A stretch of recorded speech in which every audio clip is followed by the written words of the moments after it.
Is the self-storage industry declining, or is that a myth? I'm Ben Burkhart from StorageStudy.com. Let's break it down. One of the things we're hearing from the big players in the self-storage industry right now is that rents are down, lease-ups are taking longer, and self-storage is just not as profitable as it used to be. These big players may be trying to create a dynamic where they can undervalue assets and pick them up at a deal because they are still all in. Reality is that rent marketing has shifted. It used to be, even 5 years ago, some of the best operators in the industry were advertising the highest rents. That's not the case anymore.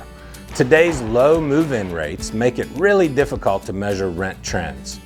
We know that the internet rate is certainly not what in-place tenants are actually paying.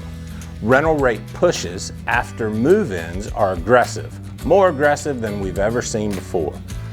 Tenants that have been in place for 6 months or more, those rents are not down, and there's no sign anywhere that those in-place rental rates are coming down. Here's another reality that is moving the needle favorably in our industry.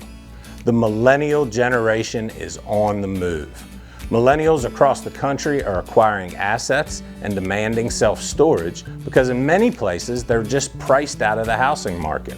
They're moving into apartments while still acquiring things that they don't have room for in their smaller dedicated living quarters.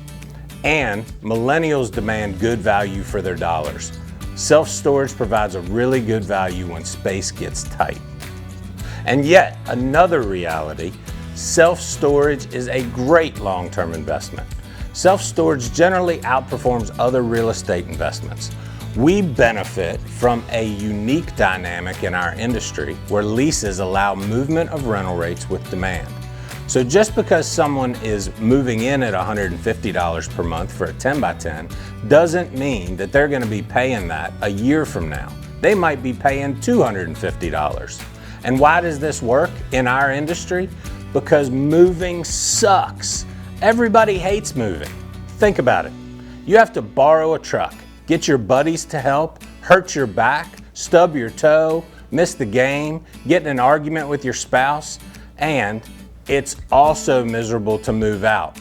So when a tenant gets a rental rate increase notice, they're not just thinking about that increase, but also thinking about how painful it would be to move out of their unit. For the storage investor, that dynamic sets up long-term occupancy growth, and that's why self-storage remains profitable. Self-storage is a strong long-term investment because once a facility gets to 85 or 90% occupancy, it generally stays there. And then more and more tenants become long-termers.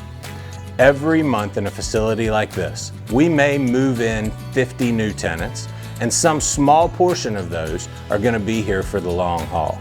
They thought they were going to be here for 6 months, but they remain after 5 years. After 5 years, we see a higher and higher percentage of tenants who are just going to be with us long term and are probably going to accept rental rate increases over time, willingly, because we solve their space problem. If you're interested in finding out if self-storage development is right for you, just give us a call and we'll help you assess that. You can find out more about us at StorageStudy.com.